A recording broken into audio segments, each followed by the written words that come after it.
I am in 2 Corinthians in my daily Bible reading.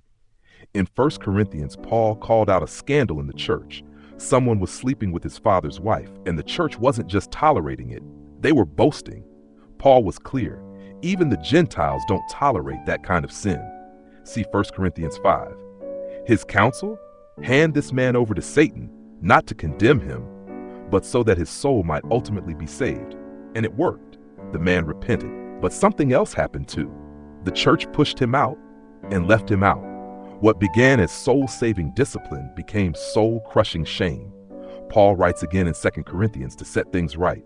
For such a one, this punishment by the majority is enough, so you should rather turn to forgive and comfort him, or he may be overwhelmed by excessive sorrow. So I beg you to reaffirm your love for him. 2 Corinthians 2, verse 6-8. This is grace. This man, who had done something even the pagans found revolting, was now to be welcomed back into the family of Jesus. That's the kind of grace that should bring every one of us comfort. Not just because it tells us how to treat each other, but because it reminds us of what's true about us.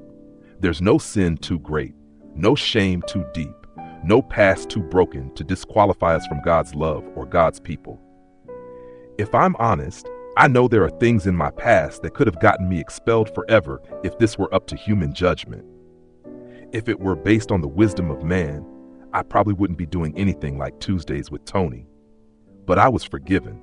My brothers and sisters reaffirmed their love for me. And I wasn't overwhelmed by excessive sorrow. I was restored. In a world that cancels people and never lets them back in, we belong to a kingdom where discipline is never the end of the story. Restoration is. Jesus keeps the door open, and he calls his people to do the same. 1 Corinthians shows us the need for discipline.